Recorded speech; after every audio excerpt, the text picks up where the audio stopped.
নমস্কার। The story teller চ্যানেলে আজকের গল্প প্রভাত কুমার মুখোপাধ্যায় রচিত ২০ বৃক্ষের ফল।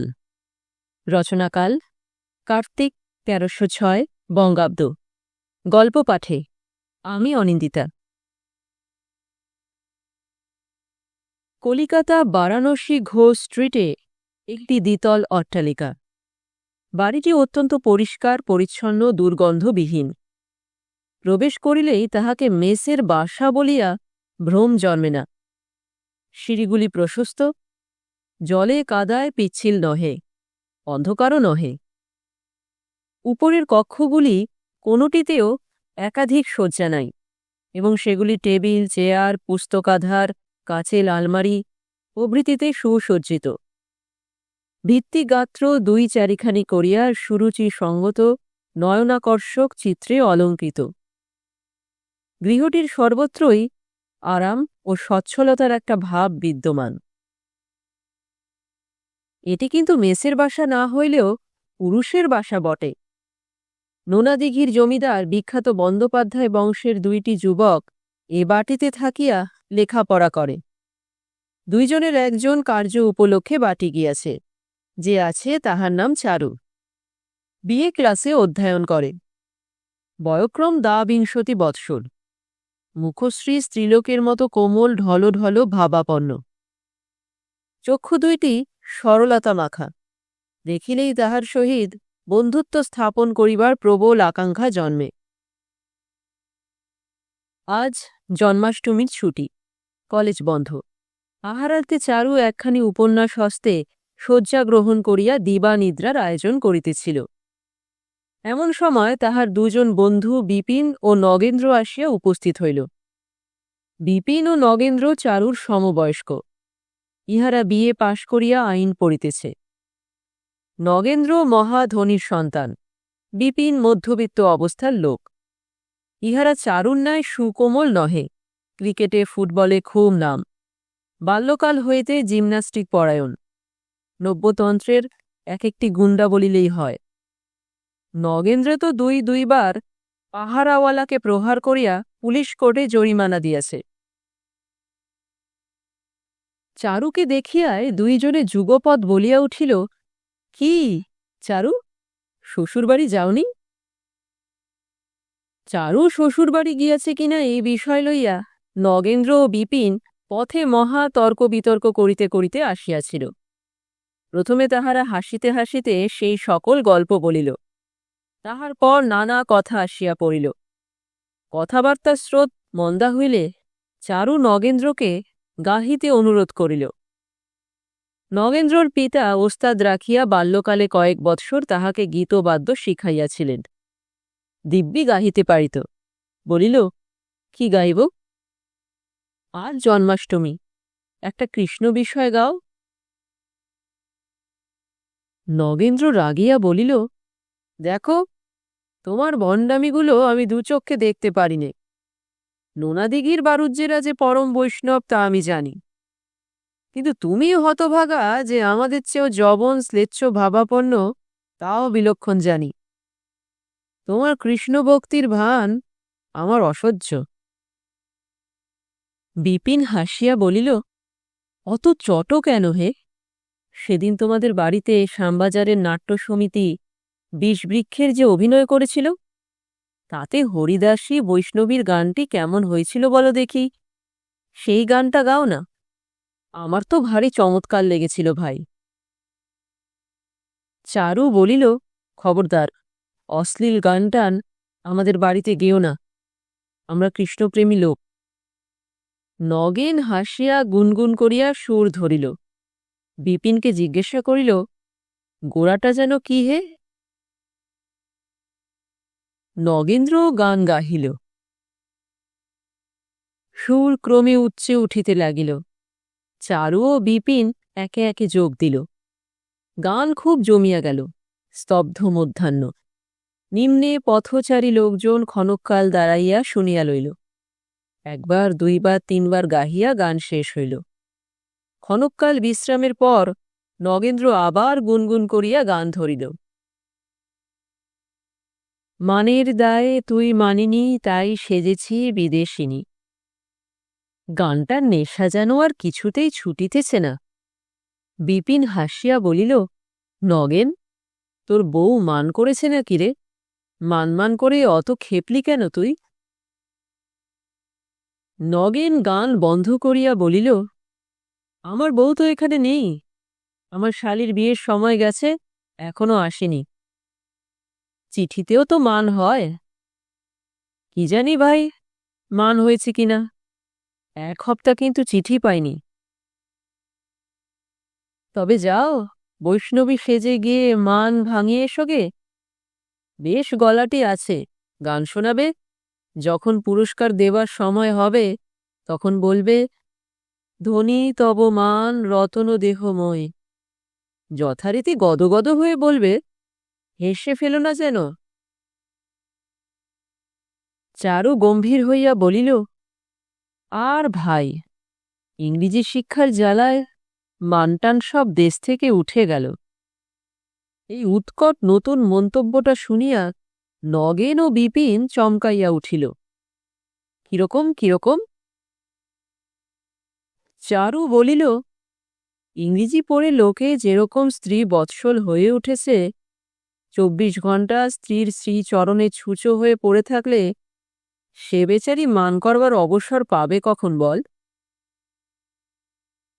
বিপিন ও নগেন চারুর এই গবেষণায় বিস্মিত হইয়া পড়িল। বিপিন বলিল, ব্রাভো চারু, মনোজগতে তোমার এই আবিষ্কার জড়জগতে কলম্বাসীয় আবিষ্কারের চেয়ে একটুও কম নয়। নগেন বলিল, বাহ চারু, তুই দুদিন বিয়ে করে প্রেমশাস্ত্রে এমন পরিপক্ক হয়ে উঠলি, আমি যে 2 বছরে এ তত্ত্ব পাইনি। বর্ধিত উৎসাহে চারু বলিল, মানটা প্রণয়ে অপরাধের দণ্ডস্বরূপ। অপরাধ আবার যে সে অপরাধ নয়। সন্দেহ হওয়া চাই যে প্রণয় পাত্র অবিশ্বাসী। বাধা দিয়া নগেন্দ্র বলিল, না চারু, তোমার থিওরি ভারী খেলো হয়ে পড়ল। তুমি প্রেমতত্ত্বের কিছুই জানো না। তুমি নিরেট মুখ্য স্টুপিড ফুল। তুমি কবার শ্বশুরবাড়ি গিয়েছ? এই তো সেদিন গিয়েছিলাম। বলো তো আবার যাই? যাও, আজই যাও, বরং আমরাও সঙ্গে যাই। বিপিন বলিল, তীর্থের পাণ্ডা হয়ে নাকি? বাস্তবিক চারু, তোর বউকে এখনো দেখাতে পারলি নে? এই বেলা দেখা, এখনো কোণে আছে। এরপর আর দেখে কি করব বল? চারু বলিল, কেন? জানো তো, আমি অবরোধ প্রথার পক্ষপাতিত্ব নই। আমি কোনো একদিন আমার স্ত্রীকে এ বাড়িতে নিয়ে এসে তোমাদের সকলকে ডিনারে নেমন্তন্ন করব। তার সঙ্গে তোমাদের আলাপ করিয়ে দেব। নগেন্দ্র বলিল, দেখো, ওসব বাজে কথা রেখে দাও। তোমার স্ত্রীকে আমরা দেখতে চাই, এবং অবিলম্বে। চলো তোমার শ্বশুর বাড়ি। চলো বলিয়া চারু ঝটিতি উঠিয়া দাঁড়াইল। চাদর লইয়া ছাতা লইয়া যাইবার ভান করিল। নগেন বলিল, ওসব চালাকি নয়, সত্যি আমি একটা মতলব ঠাউরেছি, ভারী নতুন এবং ভারী সাহসিক। বিপিন ও চারু বিস্মিত হইয়া নগেন্দ্রনাথের মুখপানে চাহিল। নগেন্দ্র বলিল, দেখো চারু, তুমি শ্বশুরবাড়িতে 2-3 বার মাত্র গিয়েছ, একদিনের বেশি কখনো ছিলে না। বাস্তব জীবনে একবার বিষবৃক্ষের অভিনয় করা যাক। আমরা 3 জনে বৈষ্ণবী সেজে তোমার শ্বশুরবাড়িতে গোটা 2 গান শুনিয়ে আসি, চলো। চারু ও বিপিন হাসিল, কারণ এ প্রস্তাবটা কার্যে পরিণত করা নিতান্তই অসম্ভব বলিয়া মনে হইল। নগেন্দ্রকে তাহারা সে কথা বলিল। শুনিয়া নগেন্দ্রর মুখ হইতে তর্ক যুক্তির বৈদ্যুতি মাতিয়া উঠিল। ফলত অনতি বিলম্বে চারু ও বিপিনকে তাহার সহিত একমত হতে হইল। তাহাদের মন উল্লাসে নাচিয়া উঠিল, উৎসাহে মাতিয়া উঠিল। কি সুন্দর, কি চমৎকার, কি মজা!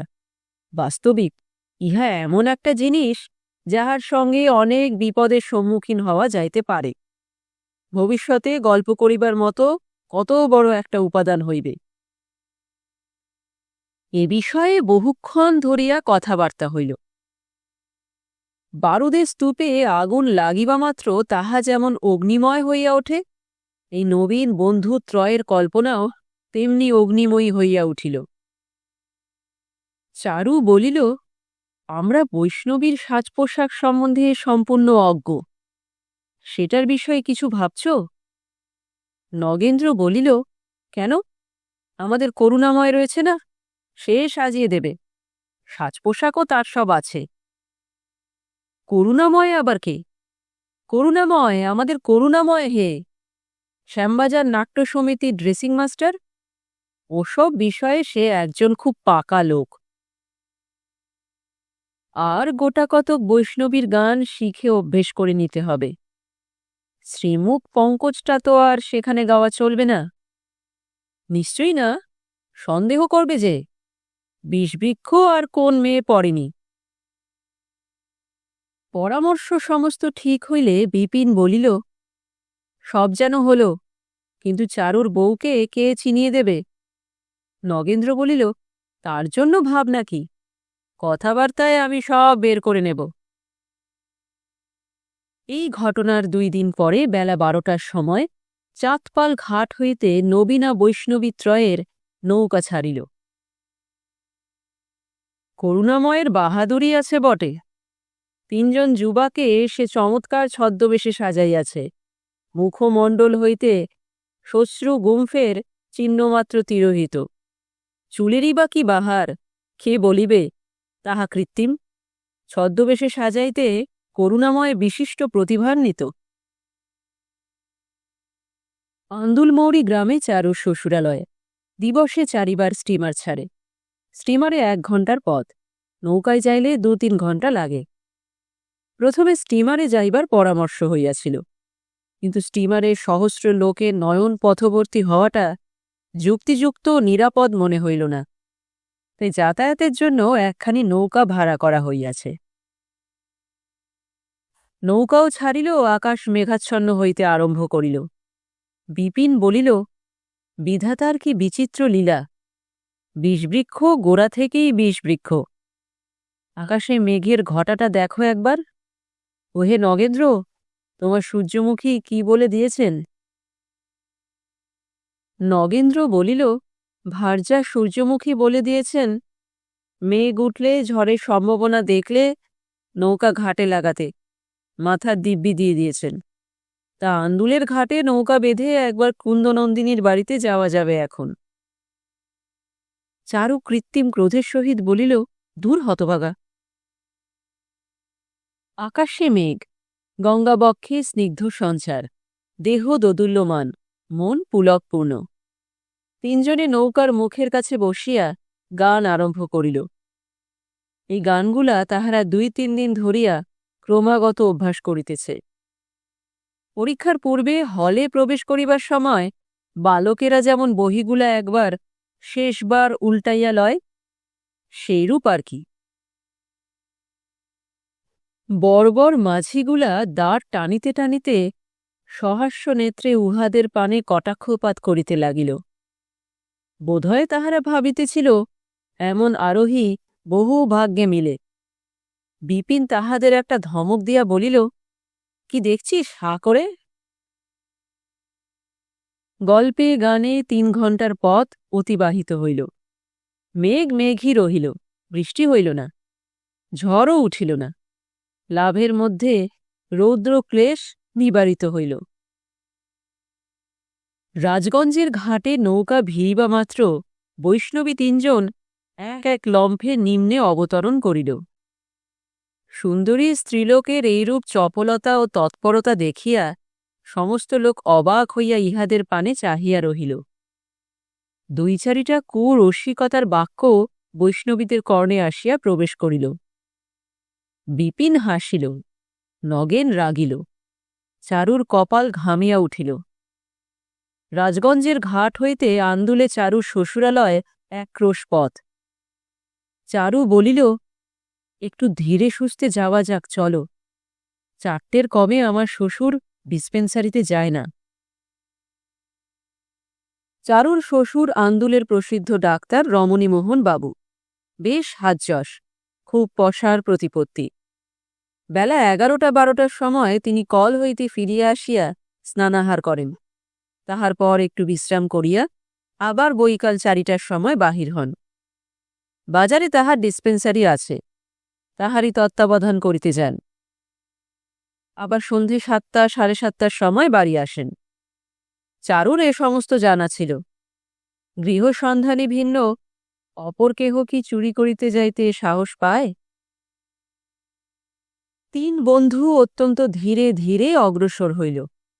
পাকা রাস্তা হইতে নামিয়া বনপথ, সংকীর্ণ পথ, 2 ধারে বন।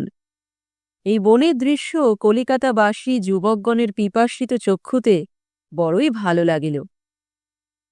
কখনো গাছের পাতা ছিঁড়িয়া বটানি বিদ্যার আলোচনা করে, কখনো কোনো পচা শৈবালময় পুষ্করিণীর ধারে দাঁড়াইয়া বগদেশের ম্যালেরিয়ার কারণ আবিষ্কার করে, কখনো একটা ভাঙা শিব মন্দিরের সোপানে বসিয়া প্রত্নতত্ত্ববিদের ন্যায় গাম্ভীর্যের সহিত তাহার বয়স নির্ণয় করে, আর কখনো বা একটা বনের ফল তুলিয়া দংশন করিয়া দেখে তাহা আহারযোগ্য কি না।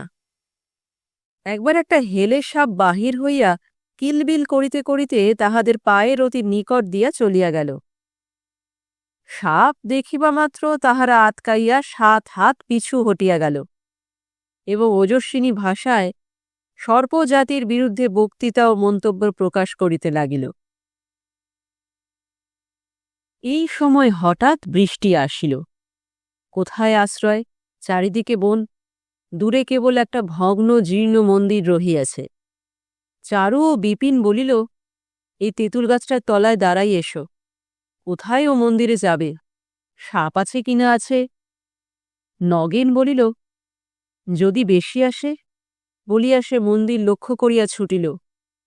চারু ও বিপিন বৃক্ষতলেই দাঁড়াইয়া রহিল। মন্দিরে পৌঁছিয়া নগেন্দ্র দেখিল ভিতরে কোনো দেবমূর্তি নাই, কেবল একটা ছাগল দাঁড়াইয়া রহিয়াছে। একজন দরায়ন বেশি সন্ডামার্কা খোট্টা সেও ছুটিতে ছুটিতে আসিয়া প্রবেশ করিল। নগেন্দ্রকে দেখিয়াই সে ব্যক্তি ফিক করিয়া হাসিয়া ফেলিল। নগেন্দ্র নিতান্ত আমোদ বোধ করিল। তাহাকে স্ত্রীজড়িত কোমলতার সহিত জিজ্ঞাসা করিল, তুমি কে গো? আমার নাম নাথু মণ্ডল, আমি রাজাদের বাড়ির দারোয়ান। এই সময় অন্ধকার করিয়া জলটা খুব জোরে আসিল। সে ব্যক্তি নগেনের কাছে ঘেঁষিয়া দাঁড়াইল, একগাল হাসিয়া বলিল, বষ্টমী দিদি, তুমি বড় খুবসুরত। নগেন্দ্র সরিয়া দাঁড়াইল এবং বিরক্তির সহিত অন্যদিকে চাহিল। সহসা লোকটা নগেন্দ্রর স্কন্ধে হস্তার্পণ করিল। মুহূর্তের মধ্যে নগেন্দ্রর বজ্র মুষ্টি প্রচণ্ড বেগে তাহার নাসিকায় পতিত হইল। এই অতর্কিত আঘাতে সে ঠিকরাইয়া দেওয়ালের ওপর পড়িল। তাহার নাসিকা দিয়া ঝরঝর করিয়া রক্ত বহিল। স্ত্রীলোকের নিকট এই প্রকার মার খাইয়া সে ব্যক্তি প্রথমটা হতভম্ব হইয়া পড়িল। কয়েক মুহূর্ত অতীত হইলে তাহার রসিকতা দারুণ রোষে পরিণত হইল। চক্ষু পাকাইয়া দন্তে দন্ত ঘর্ষণ করিয়া সে বলিল, মেয়ে মানুষ হয়ে আমার সঙ্গে লড়বি? আমি তোকে খুন করে এইখানে পুঁতে ফেলব। বলিয়া সে নগেন্দ্রকে আক্রমণ করিল। নগেন্দ্র দুর্বৃত্তটার ওপর শিক্ষিত হস্তে ঘুষির ওপর ঘুষি চালাইতে লাগিল। ক্রমে রসিক চূড়ামণি জখম হইয়া পড়িলেন। তখন নগেন্দ্র তাহাকে মন্দিরের কোণে ঠাসিয়া বিপুল বলের সহিত বাম হস্তে তাহার বক্ষ এবং দক্ষিণ হস্তে তাহার গলা চাপিয়া ধরিল। সে ব্যক্তি যাতনায় কাতর হইয়া গো গো শব্দ করিতে লাগিল। জলটা ছাড়িয়া যাওয়াতে এই সময় চারু ও বিপিন আসিয়া পৌঁছিল। ব্যাপার দেখিয়া নিমেষের মধ্যে তাহারা সমস্তই বুঝিতে পারিল। বলিল, নগেন করলি কি? শেষে কিচক বধ? ছাড় ছাড়, মরে যাবে যে বেটা। কীচক দেখিল একজন দ্রৌপদী ছিল, তিনজন হইল। আতঙ্কে তাহার প্রাণ উড়িয়া গেল। কাতর কণ্ঠে বলিতে লাগিল, ছেড়ে দে, দোহাই মাই, তোদের পায়ে পড়ি মাই। নগেন্দ্র বলিল, আর কখনো করবি এমন কাজ? না মাই, আর কখনো করব না মাই। নগেন্দ্র তাহাকে ছাড়িয়া দিয়া বলিল, দে বেটা, নাকে খত দে, এক হাত মেপে। প্রাণের দায়ে নাথমণ্ডল যথাদিষ্ট কার্য করিল। তাহার পর নগেন্দ্র তাহাকে ধরিয়া ধাক্কা দিয়া পথে নামাইয়া দিল। সে ব্যক্তি খোরাইতে খোরাইতে কাতরাইতে কাতরাইতে অদৃশ্য হইল। তিনজনে তখন মন্দিরে দাঁড়াইয়া মহা হাসি। নগেন্দ্র গাত্রের ধুলা ঝাড়িয়া বস্ত্রাদি সুসমৃত করিয়া লইল। 4টা বাজিয়া গিয়াছে। গন্তব্য পথের অভিমুখে সকলে অগ্রসর হইল। অপরাহ্নকাল। চারুর শ্বশুরবাড়িতে রান্নাঘরের রকে বসিয়া বড়বধূ একখানি আধুনিক উপন্যাস পাঠে ব্যাপৃত আছেন। গৃহিণী অর্থাৎ চারুর শাশুড়ি ঠাকুরুন এবং এক পাল মেয়ে তাহা শ্রবণে তৎপর। গৃহিণী বলিলেন, বৌমা, আর না, বেলা গেল, আজ বই বন্ধ করো। নবীনারা বলিল, তাও কি হয়, আগে সুবলার সঙ্গে শরৎকুমারের বিয়েটা হোক। গৃহিণী বলিলেন, তবে তোমরা বিয়ে দাও বাছা, আমি উঠি। এই সময় সদর দরজার বাহিরে শব্দ শ্রুত হইল, জয় রাধে। বড় বউ তাহার ছোট মেয়ে সুশীলাকে বলিলেন, দেখতো দেখতো, কে? সুশীলা ঊর্ধ্বশ্বাসে ছুটিল। সদর দরজাকে আড়াল করিয়া একটুখানি ইষ্টকের প্রাচীর। সুশীলা প্রাচীরের সীমান্তে দাঁড়াইয়া উঁকি মারিয়া বাহিরে দেখিল। পরক্ষণেই পুলক হাস্যের সহিত চিৎকার করিয়া বলিল, ও মা, বষ্টমী যে মা, গান গাইতে এসেছে মা। তাহার মা শাশুড়ি ঠাকুরানীর প্রতি চাহিলেন। তিনি সম্মতিসূচক শিবশ্চালনা করিলেন। বড় বউ মেয়েকে ইশারা করিয়া বলিলেন, ডাক ডাক। সুশীলা বৈষ্ণবীগণকে লইয়া আসিল। বৈষ্ণবীগণের বেশবিন্যাস, ধরন ধারণ, উজ্জ্বল প্রদীপ্ত চক্ষু দেখিয়া রমণীমণ্ডলের মনে একটা সম্ভ্রমের ভাব উদয় হইল। অরক্ষিত অভুক্ত প্রভুহীন দেশী বিড়ালের সঙ্গে সযত্ন পালিত শুভ্র কান্তি, আদরের বিলিতি বেড়ালের যে প্রকার বিভিন্নতা, সচরাচর দৃষ্ট বৈষ্ণবী ভিক্ষুকের সঙ্গে ইহাদের সেই প্রকার বিভিন্নতা অনুভূত হইল। বৈষ্ণবীরা বারান্দায় উঠিয়া দাঁড়াইল। কোথায় বসিবে? ভূমিতে বসিতে তাহারা ইতস্তত করিতে লাগিল। তাহা দেখিয়া গৃহিণী একজনকে বলিলেন, একখানা কম্বল এনে দে। বৈষ্ণবীরা কম্বলের ওপর উপবেশন করিল। চারু অন্য 2 জনের পশ্চাতে একটু আড়ালে বসিল। নগেন্দ্র খঞ্জনিতে একটু আওয়াজ দিল। জিজ্ঞাসা করিল, কি শুনবেন? কেহ গোবিন্দ অধিকারী, কেহ গোপাল উড়ে, কেহ দাসুরায় ফরমাস করিল না। হায়, এখনকার মেয়েরা এ সকলের আস্বাদন কি জানিবে? গৃহিণী বাল্যকালে এ সকল শুনিয়াছেন বটে, কিন্তু তিনিও কুসঙ্গে পড়িয়া তৎসমুদয় বিসর্জন দিয়া বসিয়া আছেন। তাহার প্রকৃষ্ট প্রমাণ এই যে কিয়ৎক্ষণ পূর্বেই এই সভায় রামায়ণ কিংবা মহাভারতের পরিবর্তে প্রণয়ে প্রাণ উপন্যাস পাঠ চলিতেছিল। রামায়ণ মহাভারত অপেক্ষা আধুনিক নাটক নভেলই গৃহিণীর বিশেষ রুচিকর লাগিত, যদিও তিনি তাহা মুখে কখনো স্বীকার করিতেন না। তথাপি তাহার কন্যারা পুত্রবধূরা ইহা জানিত। তাহারা গৃহিণীর মৌখিক অনিচ্ছা সত্ত্বেও আবদার করিয়া তাহাকে ধরিয়া আনিত। তিনি সারাক্ষণ আগ্রহের সহিত কান খাড়া করিয়া সমস্ত শুনিতেন, কিন্তু শেষ হইলে বলিতেন, কি সব বাপু, ঠাকুর দেবতার কথা নয়, কিছু নয়। যাহা হোক, সকলে পরামর্শ করিয়া বলিল, আমরা আর কি বলব বাছা, তোমাদের যা ভালো আছে তাই গাও। নগেন্দ্র জিজ্ঞাসা করিল, কৃষ্ণ বিষয়? গৃহিণী বলিলেন, বেশ, কৃষ্ণ বিষয়েই গাও। নগেন্দ্র গান আরম্ভ করিল। তাহার পর বিপিন যোগ দিল। সুর যখন উচ্চে উঠিল, তখন পশ্চাৎ হইতে চারু সাবধানে নিজ কণ্ঠ মিলাইল। গানটি জ্ঞানদাসের একটি পদ।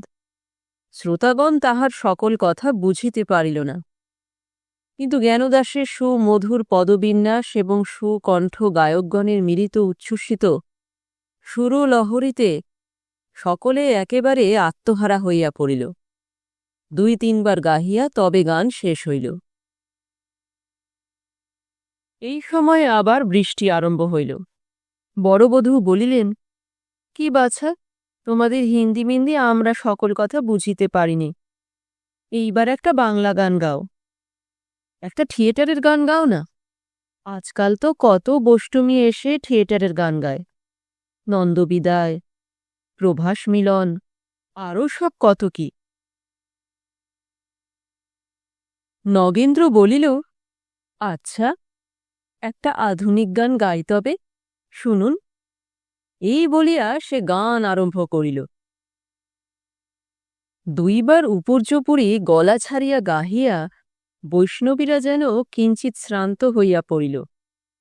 গৃহিণী ইহা লক্ষ্য করিয়া বলিলেন, তোমরা একটু জিরিয়ে নাও বাছা, চেঁচিয়ে ভারী মেহনত হয়।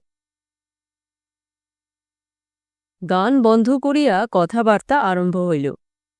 নগেন্দ্র বলিল, মা ঠাকুরুন, আপনি ভাগ্যবতী, তার সমস্ত লক্ষণ আপনাতে দেখতে পাচ্ছি। কয়েকজন নবীনা ইহা শুনিয়াই বলিয়া উঠিল, হ্যাঁ গো, তোমরা কি সামুদ্রিক জানো? জানি, কিন্তু হাত দেখতে পারিনে। মুখ, চক্ষু, চুল, কণ্ঠস্বর থেকে কিছু কিছু অনুমান করতে পারি। তা গিন্নিমা, আপনার ছেলেমেয়ে কটি? বাছা আমার 2টি ছেলে আর 3টি মেয়ে। এই বড় বৌমা, ছোট বৌমা বাপের বাড়ি আছেন। বড় মেয়ে মেজ মেয়ে শ্বশুর বাড়িতে, এইটি ছোট মেয়ে, এরই সম্প্রতি বিয়ে হয়েছে।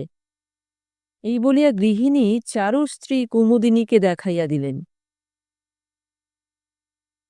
বন্ধুত্রয়ের চোখে চোখে কথার আদান প্রদান হইয়া গেল। চারু উভয়ের প্রতি চোখ রাঙাইয়া যেন বলিল, কি ছেলে মানুষই করো, শেষকালে কি ধরা পড়বে? আরেকটা গান হইতে প্রায় সন্ধ্যা হইয়া পড়িল। বৈষ্ণবীরা বিদায় চাহিল। বড়বধূ তাহার শাশুড়ি ঠাকুরানীর কানে কানে গোপনে কি বলিলেন। গৃহিণী বৈষ্ণবীদিগকে বলিলেন, তোমরা বাছা আজ নাই বা ফিরে গেলে, রাত্রিরে এখানে থাকো, সিধে পত্তর দি, রাধো বারো খাও দাও, কাল সকালে যেও। কি সর্বনাশ, তাহারা রন্ধন করিতে জানে নাকি? আর বাড়াবাড়ি করিলে ধরা পড়িবার বিলক্ষণ সম্ভাবনা, সুতরাং তাহারা সম্মত হইল না। একজন প্রতিবেশিনী সম্পর্কে গৃহিণীর নাত বউ, তিনি বলিলেন, তোমার যে অন্যায় দিদি, এই কাঁচা বয়সে ওরা কি আপন আপন বষ্টম ছেড়ে থাকতে পারে? রমণী সভায় হাসির ফোয়ারা ছুটিল। বৈষ্ণবীরাও পরস্পর মুখ চাওয়াচাই করিয়া হাসিল। নগেন বলিল, তা যা বলো বাছা, রাত্রিরে আমরা থাকতে পারব না। যথাবিধি পুরস্কৃত হইয়া বৈষ্ণবীরা বাহিরে আসিয়া দেখিল, একজন কনস্টেবল দরজার কাছে প্রহরায় নিযুক্ত। ইহাদিগকে দেখিবা মাত্র সে হাঁকিল, জমাদার সাহেব, আসামি নিকলি। 3 জন সবিস্ময়ে বৈঠকখানার বারান্দার পানে চাহিল। দেখিল পুলিশের জমাদার সদল বলে আসিয়া বসিয়া আছে। জমাদার সাহেব হুকুম দিলেন, গ্রেফতার করো। এই কথার সঙ্গে সঙ্গে একটা উচ্চ হাস্যধ্বনি শ্রুত হইল। হাস্যকারী আর কেহ নয়, সেই দরোয়ান নাথমণ্ডল। নিরাপদ ব্যবধানে দাঁড়াইয়া সে নগেন্দ্রকে বলিল, কি গো গোষ্ঠমী দিদি, কুস্তি লড়বি? রাত্রি 10টার সময় চারু তাহার শ্বশুরবাড়ির একটি শয়নকক্ষে চেয়ারে বসিয়া রহিয়াছে। তাহার কাছে দাঁড়াইয়া আছে তাহার শালাজ, পূর্বকথিত বড় বউ। তিনি হাসিতে হাসিতে বলিলেন, ছি ছি ছি, এ কি বুদ্ধি চারু! তোমার দুটো বন্ধুকে এনে কি করে তুমি আমাদের বাড়ির শুদ্ধ মেয়েকে দেখিয়ে দিলে? আর তোমার বন্ধুরাই বা কিরকম লোক, কিরকম তাদের আক্কেল? সাহসও ধন্যী। ভদ্রলোকের বাড়ির ভেতর কি করেই বা ঢুকল? একটু লজ্জা, একটু আত্মসম্ভ্রম নেই? চারু বলিল, আর বৌদিদি, যা হবার তা হয়ে গেছে, কিন্তু দোহাই আপনাদের, পায়ে পড়ি, এ কথা যেন বাইরে প্রকাশ করবেন না, তাহলে কিন্তু আর কখনো এ মুখ হতে পারব না। বড়বধূ একটু অভয় হাস্য হাসিলেন, বললেন, আচ্ছা, বাবা যদি থানায় গিয়ে তোমাদের ছাড়িয়ে না আনতেন, তাহলে কি দশা হতো তোমাদের? আর কি, সমস্ত রাত্রিরাজ হাজতে পচতে হতো, তারপর কাল সকালে যা হয় হতো। কিন্তু ভাগ্যিস ব্যাপারখানা কি দেখবার জন্যে বাবা থানায় গিয়েছিলেন। বাবা তোমাদের প্রতি দয়া পরবশ হয়ে যাননি, বাড়ি এসেই শুনলেন যে এই রকম হয়েছিল। তখন তার মনে নানা রকম সন্দেহ, নানা রকম আশঙ্কা উপস্থিত হল। তাই তিনি থানায় ছুটে দেখতে গিয়েছিলেন। বাবার কি আশ্চর্য চক্ষু! আপনারা এতগুলো মেয়েতে আমায় চিনতে পারেননি দিনের বেলায়, আর তিনি রাত্রিরে কেমন করে আমায় চিনে ফেললেন? বড়বধূ হাত নাড়িয়া বলিলেন, আমরা চিনব কোত্থেকে? তুমি যে আড়ালে বসেছিলে মশাই, আর একটি কথাও কি কইছিলে? তাহলেও না হয় চেনা সম্ভব হতো গলার স্বর শুনে। বাবা তোমার স্বর শুনেই চিনতে পেরেছেন বললেন। বাবার কিন্তু খুব উপস্থিত বুদ্ধি। আমাকে চিনে কোনো রকম বিস্ময় প্রকাশ করলেন না, কিচ্ছু না। ধীরে ধীরে শান্তভাবে দারোগাকে বললেন, সাহেব, যেরকম শুনছি তাতে তো দারোয়ানটারই সম্পূর্ণ দোষ। মারের কথা কি বলছ?